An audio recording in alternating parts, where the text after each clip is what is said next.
Hey guys, what's up? This is kazidelicious, and I have a serious moment with you right now as I'm trying to talk through my trauma.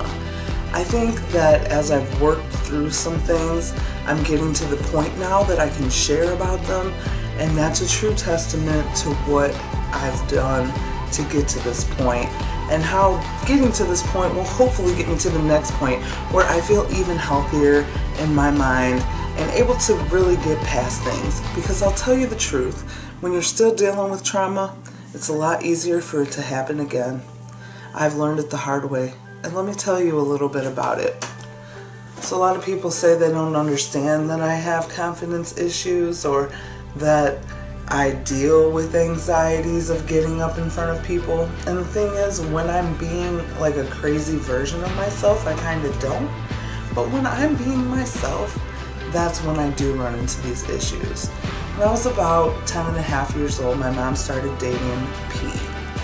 He had a lot of issues and he liked to take them out on us. Now the thing about people who manipulate is they sometimes have multiple sides to themselves. A side that everyone sees and a side that the victims see. And when we were younger, P would be kind of cool. He introduced us to cool music, going on boats, helped us with swimming, and there were cool sides to him. But when my mom wasn't around and he was having a bad day or he was triggered by something, then we got to see the bulk of who he could be. And unfortunately, I got to see not only a violent side, which we'll talk about another time, but an emotional side that really broke me down. As I started to develop and become, more curvy and stuff, I started to fill out dresses a little more adult-like than a lot of kids my age. So whenever I started wearing dresses and stuff like that, he actually forbid it. He once called me in the house and said I looked like a whore. Take that dress off, you whore, you slut, this and that. Instead of having a conversation with me about how grown men may look at me differently, he put it on me and made me feel like a piece of shit. Wearing makeup was something that was not allowed.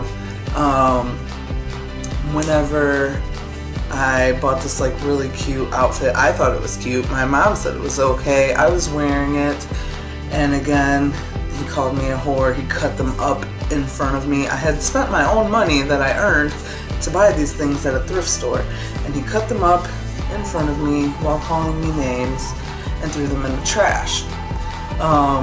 There were a lot of situations that were just not cool, but at my young and moldable age, I started to think that that was a normal thought process, and it caused me a lot of issues. So I started to think of myself as a whore or as a slut or whatever if I was to dress any kind of revealing way. And it didn't even have to be revealing, it just had to be normal. And so another time I recall that really bothers me still, I guess. I'm still working through traumas, and I realize them, which is helping. One time, there was him and this guy there hanging out, and the guy was actually someone that I looked up to who was in a band, and I thought was super cool.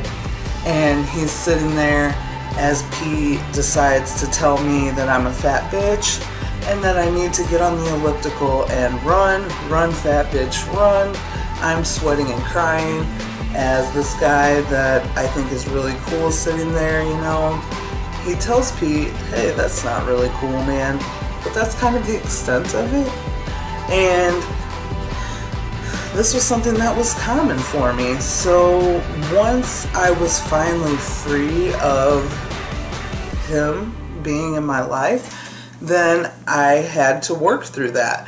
It took me a long time. I would still go to school in clothes that were way too big, with hair that didn't even really look brushed, but I did brush it, you guys. But I didn't know about being girly. I didn't blow dry it. I didn't really know how to put on makeup correctly. I still believed in Aunt Becky from Full House, where she was like, the best makeup is where it looks like you're wearing none at all. And that has kind of been my motto.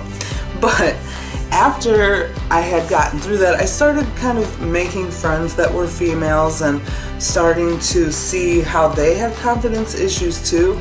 And a lot of that, of working with them, trying to help them get through it, helped me get through my stuff. Because I was like, what, this girl is gorgeous and she thinks she's ugly because she's fat. And that's not okay. It's not. Because she was gorgeous. And even if you aren't feeling like you're gorgeous, you need to feel like you're you. Like, this is me kind of being girly now. I cut my t-shirts so they have more of a scoop neck, and I wear jewelry and makeup, and I straighten my hair. But I'm me being me. I'm not having an issue with that. But I remember when I just recently had gotten out of the issues, and I think I was in 9th or 10th grade, and I remember they told us we had to wear dress clothes, so I had to wear a dress or a skirt and give a speech in front of the class, and I was like having anxiety for days because that didn't feel comfortable for me. But now I'll rock a skirt. I do what feels good for me, but it took me a long time to get there.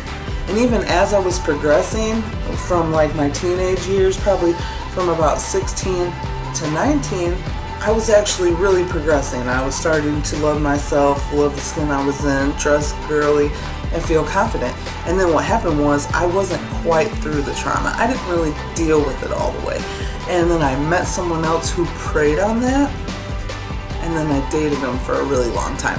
And so he was kind of controlling because he was insecure and worried about being cheated on, his old cheating self. And that caused me to feel like I had to cover up again. I had to pretty much pretend I had no chest, wear multiple shirts, not care about my looks, because if I did, then it was a questionnaire about it. Well, why are you doing this? Why are you doing that? And it just got easier to just not. But the thing is, I had to rebuild myself again once I broke up with him. And that may have been the best thing for me because it caused me to have to pull back out the other stuff and put it all on the table and deal with it. And so it's still a process, but I think talking about it is very important. Whenever I was going through some of my toughest stuff, it was talking to other people and helping other people get through things that helped me get through things. And just knowing that someone else feels the way you feel is definitely just makes you feel not alone. And I felt alone when I was going through it. You don't want to tell other people. You feel uncomfortable. You already feel self-conscious. So I don't want to start telling people what to think about me.